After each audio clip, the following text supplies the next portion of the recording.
This video is brought to you by patreon.com/worsttake. Get access to exclusive live streams and Discord servers, on-screen shoutouts, and early access to some videos when you join now. Help make sure that we can continue to make content like this by supporting the Patreon. Links are in the description down below.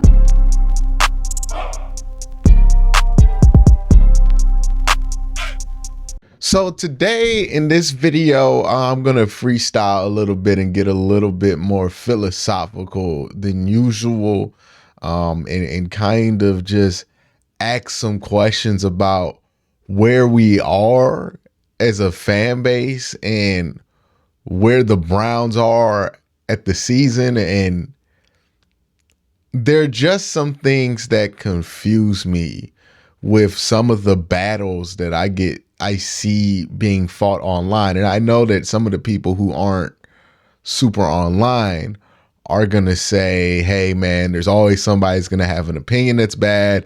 And that's not necessarily what bugs me, is that one person online has a bad opinion, or maybe there's like a small group of people, but it does seem like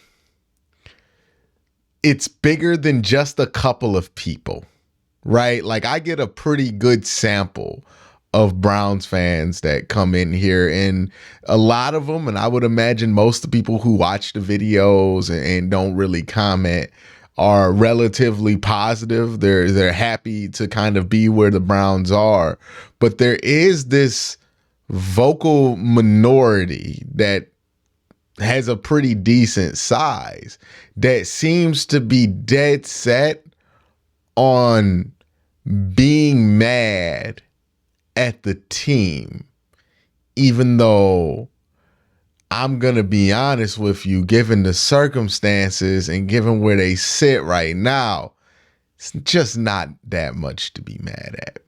And I've thought about why this is happening for a little while here before I hit record on this video. And I was thinking, well, maybe one of the things that's happening is that people are just used to being mad at the Browns in late November, early December. Like this is usually when a season falls apart for the Cleveland Browns. So maybe people are just being like this out of habit. Right? They don't watch the team as closely as some of us do. Maybe they're in and out. You know, they live busy lives. They can only catch a quarter or two, and they'll catch up with, you know, some traditional media, or maybe they listen to a little bit of me, a little bit of other people, and they see the Browns lost the game and they go, okay, cool. This is what time it is. Usually it's time for the season to go to shit. And it's time to be grumpy and mad and say somebody should be fired because of it. And I think that might be part of what's going on. I also think a huge part of what's going on is something that's been going on all year. It's something that's just been annoying to deal with. And honestly, I can't even blame this on like the Deshaun Watson trade.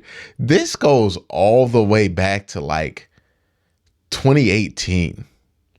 And what I mean by this is so many people, for whatever reason, have chosen to plant a flag on either a specific player, a take about a specific player, or a coach, or a take about a specific coach, and they refuse to watch, well, not watch, but they refuse to, they refuse to watch the game or evaluate what happens outside of the lens of whatever take that they are dedicated to being correct.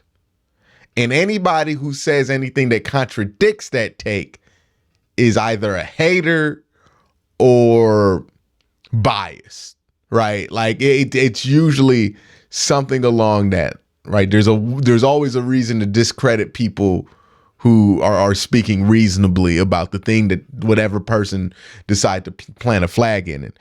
I'm not saying that this is just like something extreme Browns fans do. I think a lot of Browns fans do this. And I think a lot of people just do this because it's kind of a thing we do now in society. And maybe it's something we've always done, is find something silly to plant our flag in and just like always fight fervently for that. It brings me back to when I was in high school. And this is going to be silly if you didn't grow up in high school, and you didn't go to high school in the early 2010s. This go either sound silly, familiar, or whatever it is, but it brings me back to when I was in high school in the 2010s. And there was like a real battle between Nikes and Adidas that teenagers was doing. Like, people would get mad if you mix the two. People would like act like it's gangbanging, basically, right? Like, are you a Nike boy? Like, people are having a Facebook name. I'm Sean Mikey boy, whatever. I'm Nike boy, whatever. Or I'm Mikey Adidas. You know what I mean? Like, it was really weird, the brand loyalty wars that go on. And look, this happens in more things than just like clothing apparel. This happens literally in everything. If you're a pro wrestling fan, you've seen the AEW, WWE war, the nonsense that people engage in on both sides of that, just to tell you which wrestling company you should watch when you just watch whatever you want to watch. Like, it don't make much sense. Same thing with whatever socks you want to wear. Like, people was really, I saw somebody in high school get in a fight over Nikes versus Adidas. Keep in mind, none of these kids own stock in Nike. Like, it didn't, whether Nike or Adidas did well in business in Q3 of 2010 did nothing for these kids' bottom lines. I promise you that. Like, I promise you that. But these kids was fighting over it, man. Because he was Adidas kid and I'm Nike boy and we about to fight. It was some of the, like, that's just one example of it. Like, people do this shit over music artists all the time.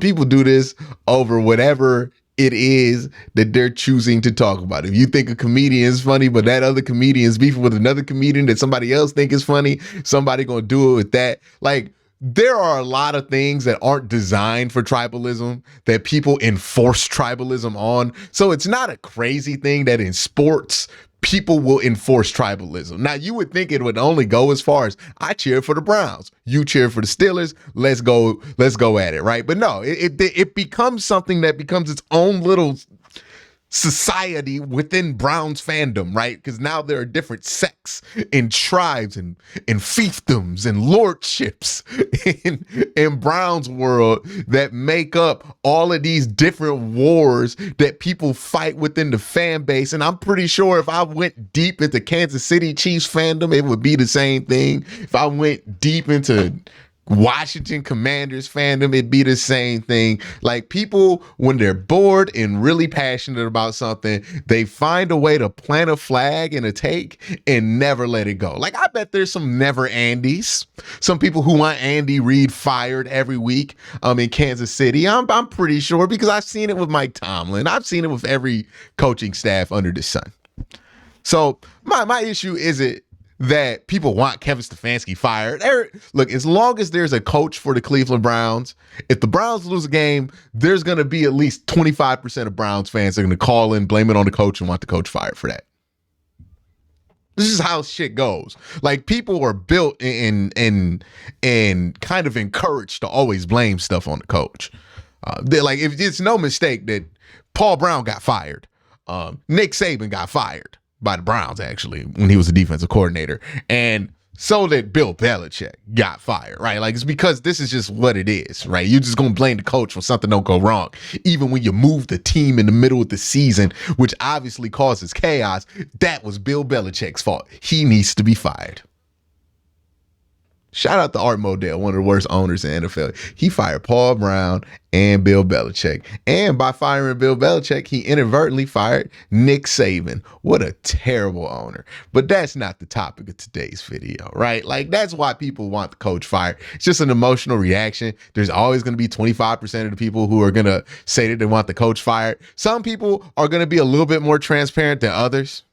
Right? Like, some people are just going to say they want the coach fired because they mad. Some people are going to like use jargon to say why they want the coach fired. And they'll be like, well, I don't like the play calls and the percentage of runs and all. And we don't know if that shit would affect the game, man. Like, you know what I mean? Like, you might feel like it might affect the game, but that's not, I promise you, like the play calls, all that stuff, it only matters when you lose. We never talk about the play calls when you win.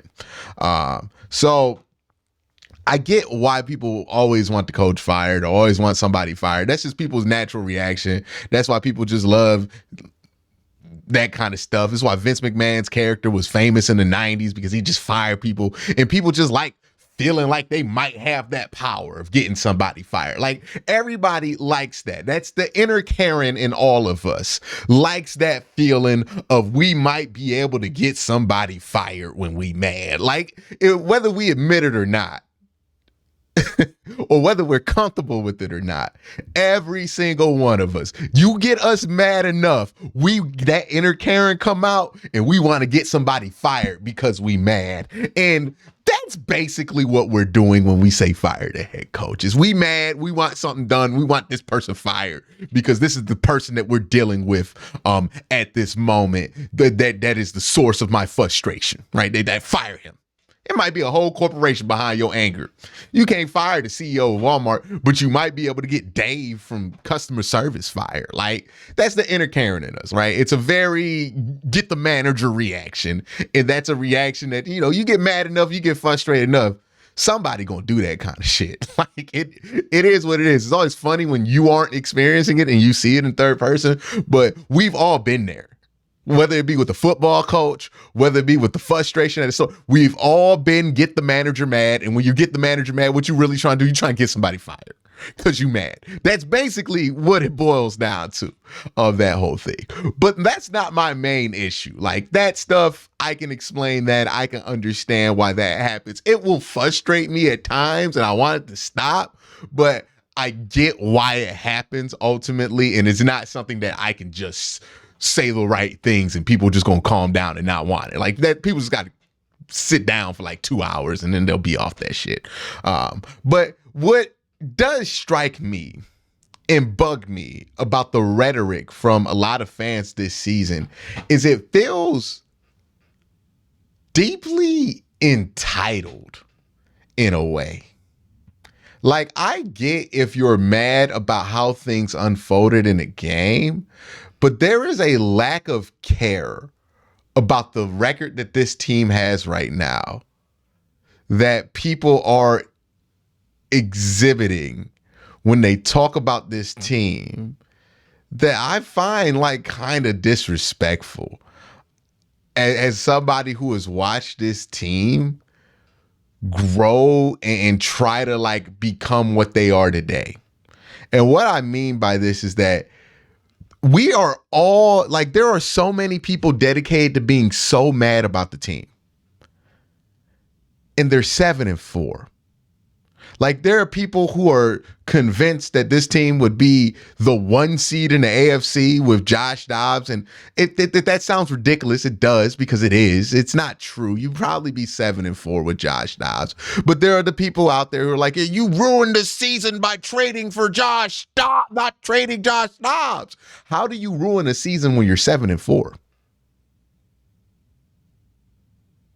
It's like people are waiting for the season to like go out of hand so you can blame it on something that you've already determined you felt like what you wanted to blame it on, whether that problem was there or not. Like, the issue with the Kevin Stefanski stuff isn't that, okay, he had a bad play calling game, people want him fired, but they're going to calm down off of that. It's like every time something slightly goes wrong, whether you're up by 10, whether you're down by 10, whether you end up winning that game, people want the coach fired. Like, people come ready with their agenda out. It just feels like a lot of thirst to make a point that doesn't make sense because the team is 7-4. You want to cry about trading Josh Dobbs and that ruining the season, but the team is 7-4. It doesn't make sense. It doesn't. This is the best case scenario for the Cleveland Browns. I really hope Browns fans understand this. 7-4 right now, likely the best you could possibly do given the circumstances. Could a couple of things have bounced your way and you got even luckier? I don't know, man. Like, we've gotten pretty lucky. Like, even to get to 7-4, we've gotten pretty lucky. The ball not bouncing our way a couple of times. I feel like this is just due. But we've gotten pretty lucky, man. 7-4 is a very, very, very, very fortunate outcome. We are very, very lucky to be here. It could be so much worse. And honestly, it should be so much worse. But instead of appreciating this season, I see a lot of fans choosing to be miserable. And what I mean by choosing to be miserable is that they're pursuing a take, being right about a take that means negative things for the Browns overall versus just rooting for the team. It's ego, it's hubris, it's selfishness. You know, to root for your take to be right more than the team to be good. Because when the team is 7-4 and you're complaining about a trade, about a backup quarterback, you don't give a fuck about if that team's actually good. I'm sorry. You don't. You don't actually care. You care about if you can be proven right on this take that you dug in September and you refuse to let go. That's what you care about. You'd be much happier if the team was 4-7 and it was obvious they shouldn't have traded, so you could sit there and be like, I'm right, y'all. That would be more satisfying to you. You don't actually care about the team. If the team is 7-4 and you're sitting here wanting the coach fired, you don't care about the team. You care about being proven right on your take about Kevin Stefanski. And maybe you've gotten dug in because people who are on the pro-Stefanski side were a little mean to you. Called you an idiot. Told you don't know ball. That made you mad and made you dig in more. But it's stupid. Let it go. If Kevin is 7-4 with this team, it was a wrong take. I don't sit here waiting for Lamar Jackson to mess up and have a bad game because I said Kyler Murray was better than him in 2019. I saw that I was wrong. I let it go. There are plenty of other takes I was wrong about that I just let go. Because I'm like, hey, it's better for the team if I'm wrong. Right? David Njoku. I did not think he would make the team after a while, especially after his 2020 year. Thought writing was on the wall for David. Thought he was going to get traded. He wanted out of here. Thought he was done with the Browns. Did a whole video about it. Didn't end up happening. Now he's one of the most important players on the team. I was wrong. I don't sit here and root for David Njoku to suck so I could be like, told y'all I said it in 2020. I was wrong. Let it go. I let it go. If you have takes that you are so dead set on that when the team wins, you find yourself defending the take instead of celebrating the win, or worried about having to defend the take instead of celebrating the team winning, that's probably shit you need to let go of. If you really want to enjoy the team, enjoy the season, because there are a lot of people who are choosing to be miserable for a football team that has been anything but that this year. And for Browns fans that I know for a fact have dreamed, begged for teams like they see this year, that fight at the end, that are resilient, that can bend but don't break, like all of this stuff that we've been begging this Browns team to be, this is what they are this year.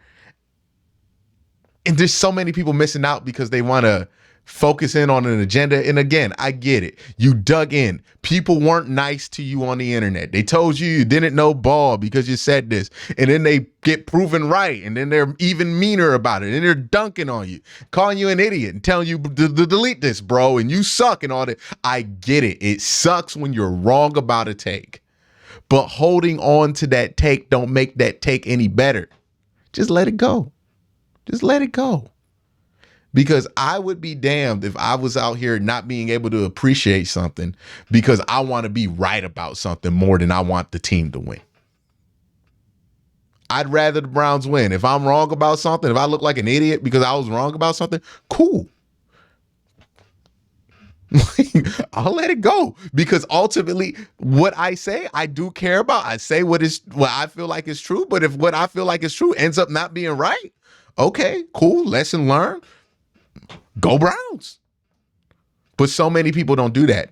So many people are so locked in on their own position and wanting to get that dunk back in on Browns fan 4952 that told them they don't know shit about what they talking about, that they suck and that they're ugly and they're mid and all this. And instead of focusing on the team winning, we doing this. So that's just my thought. I just wanted to get that one off my chest and talk about it and just talk about fandom in general and why I understand some elements of it, but also why I feel like those elements might not be the most constructive things to enjoying a football team. And if you're here watching this channel, watching my content, you want to enjoy the Browns. You don't want to hate the Browns. You clearly love the team, unless you're like, hate watching me because you're a fan from another team or something like that, but you want the team to be good. So do these things that will allow you to enjoy the team to be good, because that person on Twitter that you argued with 3 months ago that called you an idiot because you had a different take about them on football, they not going to remember or care about you. And if they do, just block them. You ain't got to deal with them. You know what I mean? It's okay to let a bad take go. If I can let bad takes go and I say these takes into a camera where thousands of people watch them and remember them and can't wait to bring it back up when I have a take about something else, trust me, you can too. Because none of my bad takes really bug me that I've had in the past. Because if I'm wrong, I let it go. If I'm right, I let you know. But if I'm wrong, I let it go. That's how you got to handle it. That's just my thoughts. Let me know what you think in the comment section below. Y'all have a great day. Have an even better night. Peace.